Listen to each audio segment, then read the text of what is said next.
Já pensou em como alguns casos criminais te prendem? Ficam na sua cabeça, te fazem questionar tudo. A gente vai se aprofundar em um desses hoje, acompanhando a investigação do caso Evandro pelo Ivan Mizanzuki no Projeto Humanos. É muito interessante como o Ivan, né, ele começa com essa paixão por religião e acaba mergulhando num caso criminal tão complexo. É verdade. E o que me impressiona é que ele não quer só contar a história, sabe? Ele vai além da superfície, quer entender cada detalhe do caso Evandro, as contradições, os envolvidos, tudo. E essa busca por profundidade, né, leva ele a se afundar nos arquivos do caso. Imagina, pilhas e mais pilhas de documentos, fitas, VHS, tudo esperando para ser analisado. Digitalização era outra realidade.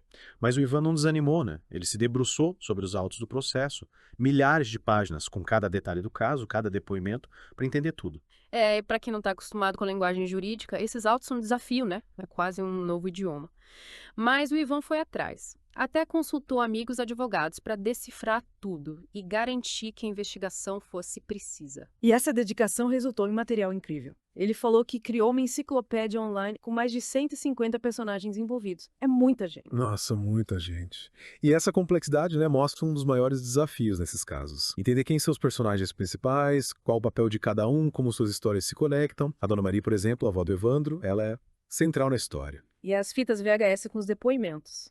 Ele não só digitalizou tudo, imagina o trabalho, como assistiu cada um, absorvendo cada palavra, cada gesto dos envolvidos. Ele transformou essa pesquisa em conteúdo para o podcast, né? Os ouvintes acompanhavam essa imersão nos depoimentos, a angústia, a frustração, a esperança, a cada nova pista. E essa imersão nos autos, nas fitas, leva a gente a um ponto crucial: a necessidade de comparar as diferentes versões da história. No começo, as notícias sobre o caso pareciam contar histórias totalmente diferentes, né? Como se cada um tivesse visto só um pedaço da verdade. Sim, essa fragmentação da narrativa é um dos pontos mais intrigantes do caso Evandro. Como um único evento pode gerar relatos tão diferentes? Para entender, a gente precisa voltar ao início, ao dia em que o Evandro desapareceu. Foi aí que o Ivan percebeu que precisava ir além dos relatos da mídia e ouvir quem viveu o caso de perto, né? Ele decidiu entrevistar pessoas-chave, como a Beatriz Abade, uma das acusadas, e o Diógenes Caetano, um dos investigadores. É nesse ponto que a investigação fica ainda mais interessante. Ao dar voz aos envolvidos, ele nos convida a questionar as narrativas pré-estabelecidas, a ver o caso por vários ângulos, a confrontar nossas próprias ideias sobre culpa e inocência. E ao mergulhar nos depoimentos da Beatriz e do Diógenes, a gente se depara com a fragilidade da memória, as pressões externas, a complexidade do sistema judicial, que nem sempre garante justiça. E essa busca por justiça, por mais difícil que seja, exige que a gente vá além das manchetes dos julgamentos rápidos e busque uma compreensão mais profunda do caso Evandro. E você? O que acha dessa busca por diferentes perspectivas? Será que ouvindo os envolvidos a gente consegue se aproximar da verdade? A investigação continua e a gente volta já com mais detalhes. E, mergulhando no caso Evandro, uma coisa que chama a atenção é o clima de pânico e medo que tomou conta de Guaratuba, né? Os boatos de rituais satânicos. Nossa, verdade. Essa história de bruxaria teve um peso enorme, né? Influenciou a mídia, as pessoas. Total. Esse pânico em torno da suposta seita acabou moldando as percepções, criando suspeitas, acusações. Será que essa atmosfera de medo e preconceito não atrapalhou a busca pela verdade? É uma pergunta importante. E o Ivan explora isso no podcast, mostrando como essa narrativa de bruxaria virou uma explicação fácil, né? Um atalho para um crime tão complexo. Essa simplificação, essa busca por um culpado fácil, muitas vezes impede da gente enxergar a complexidade humana por trás dos eventos, né? As nuances, as motivações. E o Ivan, ao invés de seguir essa corrente, resolve investigar a fundo a origem desses boatos de rituais satânicos, né? A cobertura da mídia, os depoimentos. E até se aprofunda em estudos sobre a história da bruxaria no Brasil. Entender essa raiz do pânico satânico é fundamental para a gente ver como a desinformação e o preconceito distorcem a realidade, né? No caso Evandro, essa distorção teve consequências sérias, impactando a investigação e a vida dos acusados. E a gente vê isso até hoje, né? Notícias falsas, teorias da conspiração. Importante ter senso crítico, questionar as informações, buscar fontes confiáveis. Com certeza. O trabalho do Ivan, no caso Evandro, é um alerta, né? Mostrando como a informação pode ser manipulada para criar narrativas falsas e influenciar a opinião pública. E voltando ao caso, o Ivan descobriu algo bem intrigante sobre a condução da investigação pela polícia, principalmente nos depoimentos dos acusados. Parece que as coisas não foram muito transparentes. A condução da investigação policial é um dos pontos mais polêmicos do caso.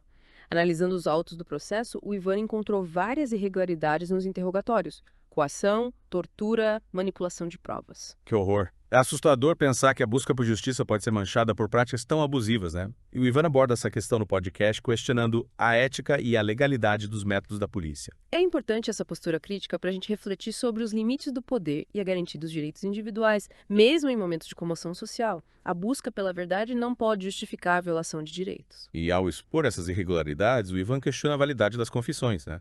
Levanta dúvidas sobre a culpa dos acusados e abre espaço para questionar se a justiça foi realmente feita. Esses questionamentos nos levam ao centro do debate sobre o caso Evandro. Será que o desejo de solucionar o crime a qualquer custo se sobrepôs à busca pela verdade e a um julgamento justo? Uma pergunta complexa que nos faz pensar nos desafios de fazer justiça em um sistema muitas vezes falho, cheio de pressões sociais e políticas. E o trabalho do Ivan, ao mostrar essas falhas, essa complexidade, é fundamental para o debate público, incentivando a busca por um sistema judicial mais justo e transparente. Ao revisitar a investigação, a influência do pânico satânico, as denúncias de irregularidades, a gente se depara com a pergunta: quem se beneficiou da narrativa que prevaleceu no caso Evandro? Nossa, pensando em tudo que a gente viu sobre o caso Evandro, fica claro o papel do podcast Projeto Humanos, né? Trazendo novas perspectivas, questionando a narrativa oficial. O formato do podcast é muito poderoso para isso, né? Para informar, gerar debate, envolver as pessoas em temas complexos.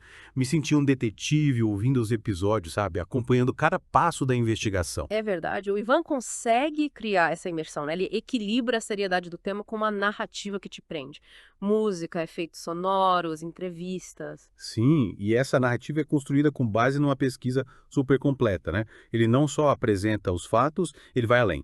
Busca documentos originais, conversa com especialistas, compara diferentes versões. E essa busca pela verdade, por mais difícil que seja, é o que torna o trabalho dele tão importante, né? Ele mostra que a gente precisa continuar investigando, buscando justiça, revisitando o passado para construir um futuro melhor. E ao revisitar o passado, analisar o caso Evandro, a gente vê a fragilidade da memória, né? A influência do medo, do preconceito, a importância de questionar tudo que nos é apresentado. É como se o caso Evandro, através do Ivan, virasse um espelho, sabe? Refletindo as complexidades do sistema judicial, as falhas, os desafios da busca pela verdade. E nos faz pensar no nosso papel nisso tudo, né? A busca por justiça não é só das autoridades, é de todos nós. E você, o que aprendeu com essa imersão no caso Evandro? O que te fez pensar? A investigação continua e o debate também? Fica essa pergunta para a gente continuar refletindo. Valeu por acompanhar essa Deep Dive com a gente.